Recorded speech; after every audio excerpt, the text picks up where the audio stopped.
Good morning, students. So today we are going to study about the principles of biotechnology. In my yesterday's lecture, I have told you what is biotechnology, what are the various steps, what are the products that we obtained through this branch of science, and how it works for human welfare that I have discussed with you in the introduction part. So today I am going to tell you more about the biotechnology and its principles.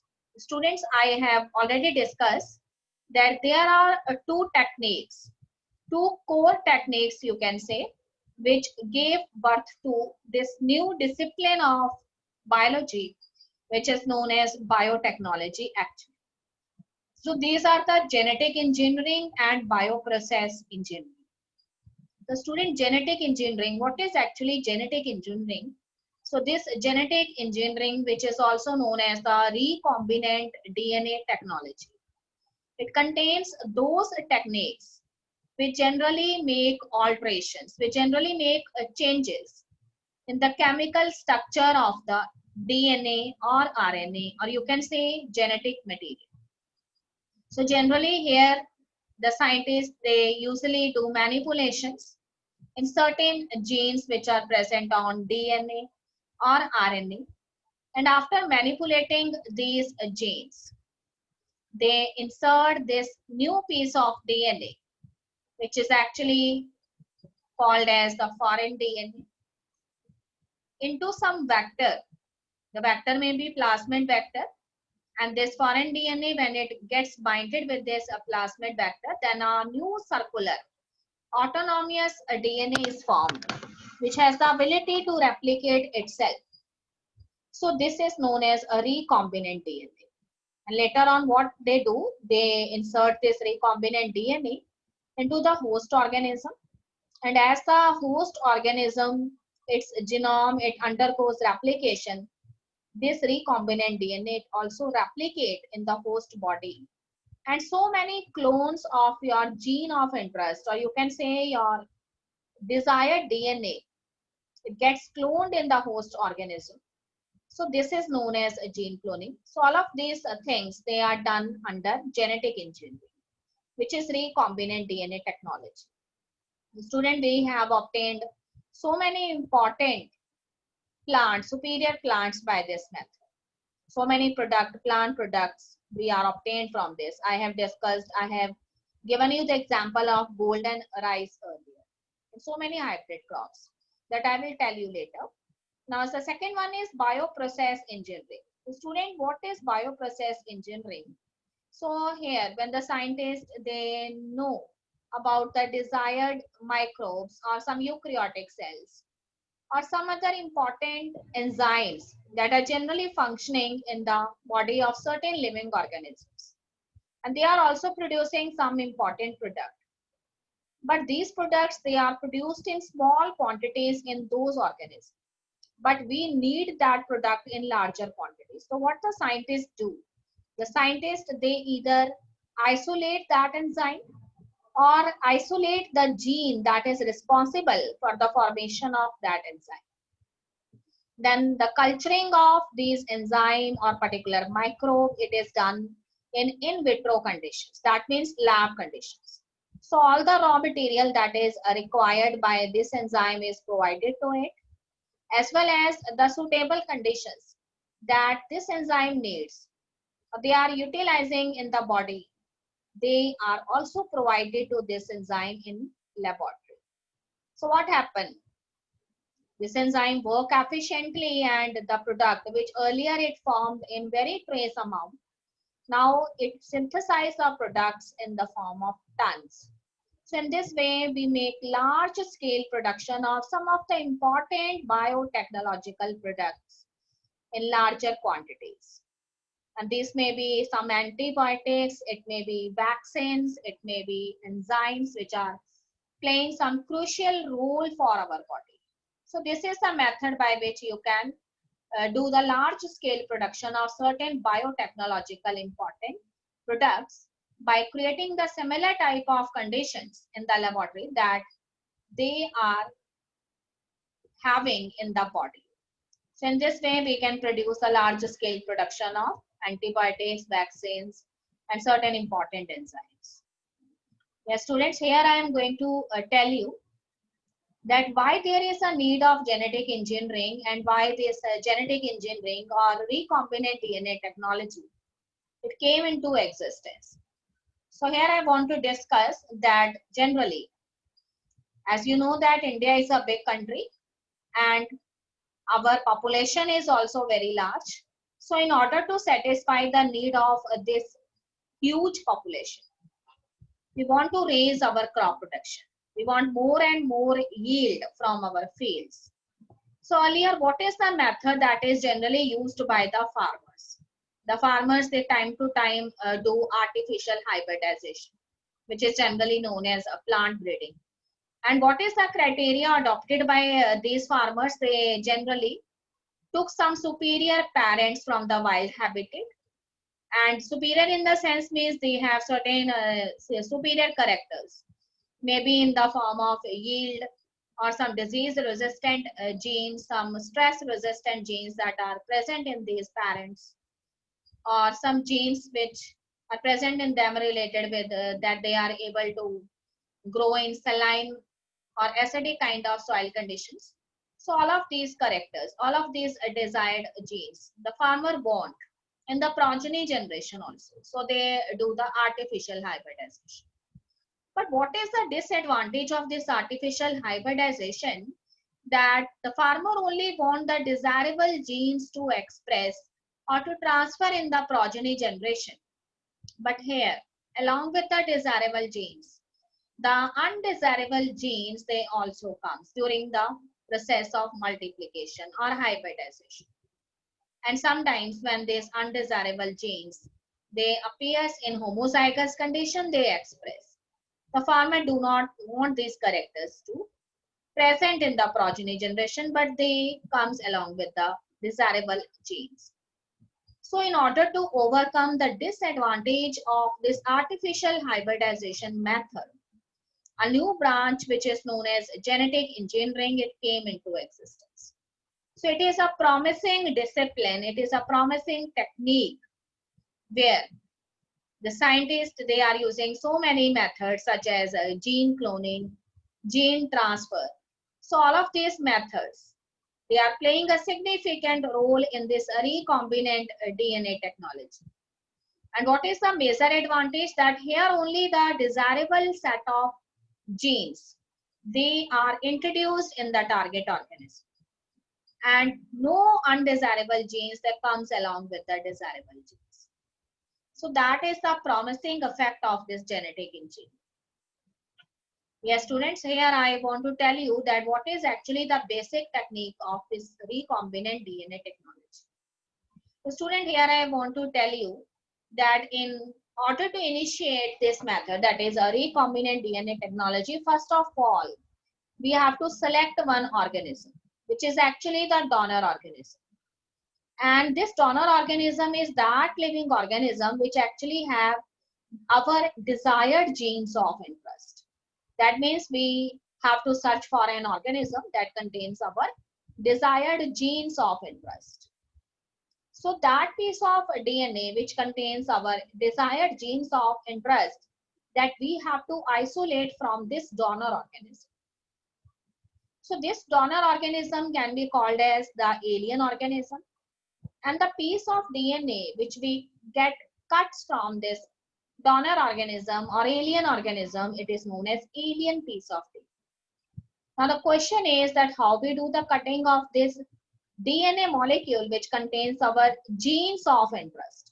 So that be done with the help of a very special type of enzymes that belongs to the class restriction enzymes, and these are the restriction endonucleases. They are popularly known as molecular scissors. So they are the key tools in recombinant DNA technology. How these restriction endonucleases, they do their job. They move over the DNA segment which contains our genes of interest. They goes on finding the particular type of recognition sequences by identifying certain bases which are repeated in a specific sequence, and these bases are known as the palindromic sequences. As soon as they find out these palindromic sequences, they cut the DNA from that ends. So the special thing about these restriction endonucleases enzyme is they always cut the DNA from within, not at the ends. So with the help of this restriction endonuclease enzyme, we cut our alien piece of DNA.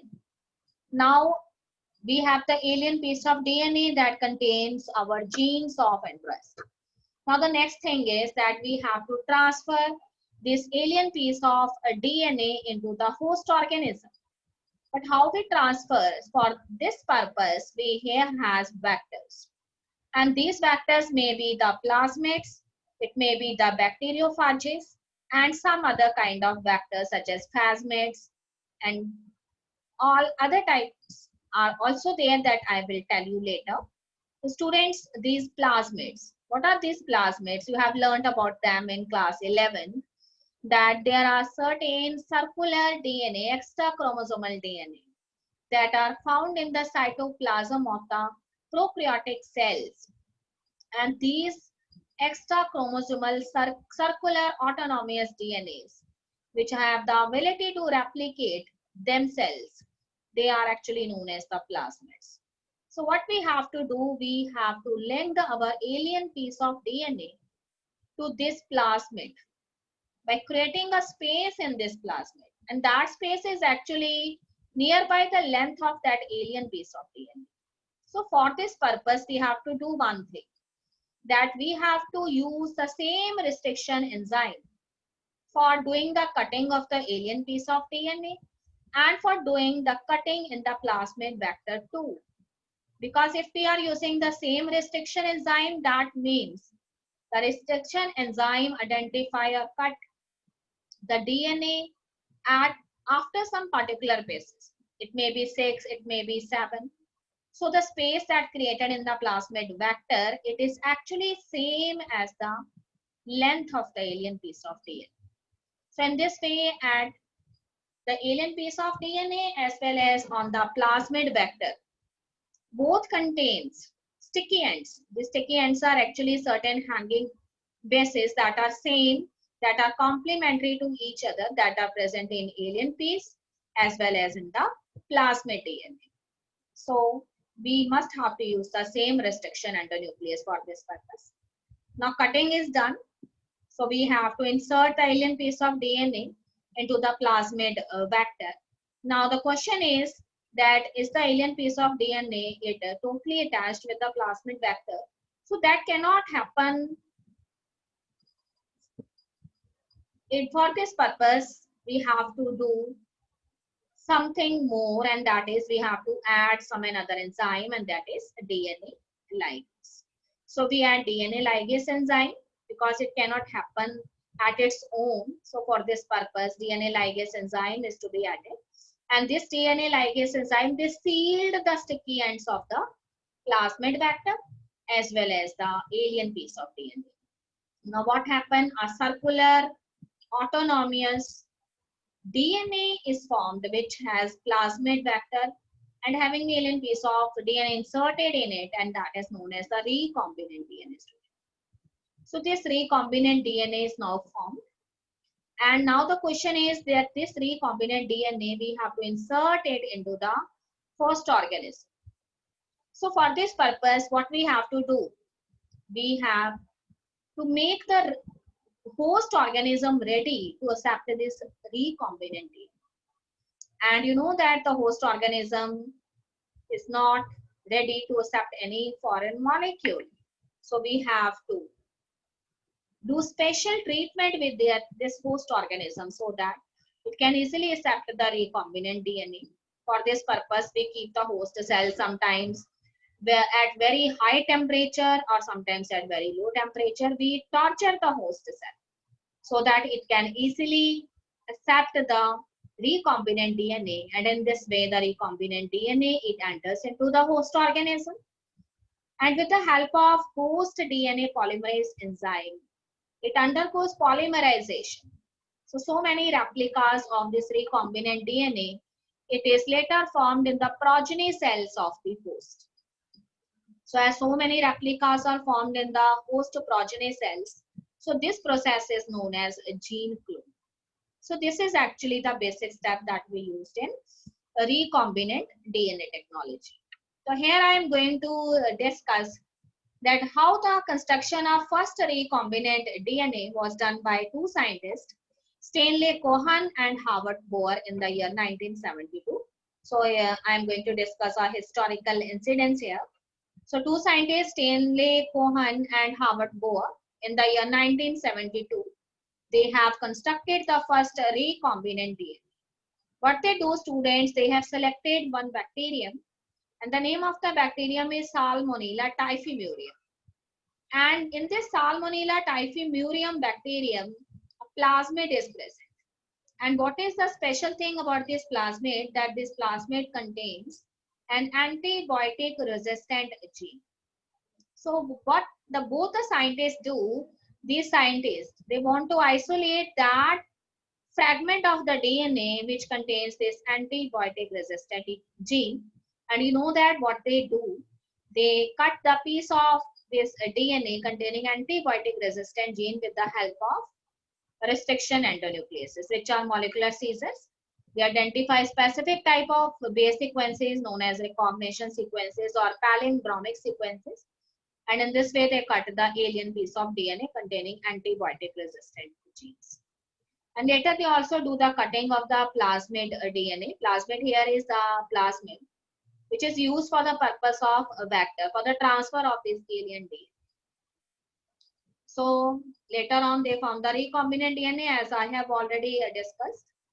So when this plasmid, or you can say recombinant DNA containing this antibiotic resistant gene, it is later inserted into the E. coli bacterium. So it incorporates with the genome of the E. coli bacterium. It utilizes the DNA polymerase enzyme of the E. coli, and in this way forms so many clones of this antibiotic resistant gene inside the progeny cells. But how we know that all of the cells of E. coli, they get transformed into that antibiotic resistant kind of cells? So for this purpose, what the scientists do, they may have to check whether the cells they gets converted into transformants or not. So for this purpose, suppose they have inserted ampicillin resistant gene, which they isolated from Salmonella typhimurium, and later they transfer it into E. coli. They want to check whether the E. coli cells they become transformants or not. So for this purpose, what they do, they actually prepare 3 Petri plates, and all of these 3 Petri plates, they contain different kind of antibodies. One contain ampicillin, another contain tetracycline, and third one contains streptomycin. So here you know that the ampicillin resistant gene is transferred into E. coli cell, and these E. coli cells, they have to be cultured over these Petri plates, and they later observe the growth of these E. coli cells. So in the first Petri plate, where ampicillin is present, those cells which gets converted into transformants, these cells they do not show. These cells, these cells they show growth over the ampicillin, because here the ampicillin resistant gene is there, so the ampicillin antibiotic do not show any effect. And on the second Petri plate, which contains streptomycin, here the growth of the that cells they is not taking place, because here the ampicillin resistant gene is there. So the other 2 antibiotics, it may be tetracycline or it may be streptomycin, they do not allow the growth of the E. coli cells. So in this way, the scientists they get an idea that how many cells they changes into transformants and how many cells they are the non-transformants. So in this way, they have constructed the first recombinant DNA. So here in this aspect, I have written this whole process. So you go through this process, and in yesterday's lecture, I have already discussed that 3 steps are the main steps. If you want to modify any organism into GMO, that is genetically modified organism, First, you have to search for a DNA which contains the desirable genes. Once you get this type of DNA, which is the alien DNA, then the second thing is introduction of this identified DNA into the host organism, that you know with the help of what? With the help of vectors. Okay, students. So when these vectors, they helps you in transferring your alien piece of DNA into the host organism. Then the third step is maintenance of the introduced DNA into the host cell. That means the host genome by utilizing the DNA polymerase of the host organism. This alien piece of DNA, which is in the form of a recombinant DNA now, it take the help of DNA polymerase of host organism and produced their respective clones in the progeny cell. So in this way, so many clones are formed in the host organism, and so many cells of the host, daughter cells of host, they gets converted into the transformers. You know how we check these transformers very well. Okay, students. So here I am just going to tell you the name of the tools which we are going to discuss in this recombinant DNA technology.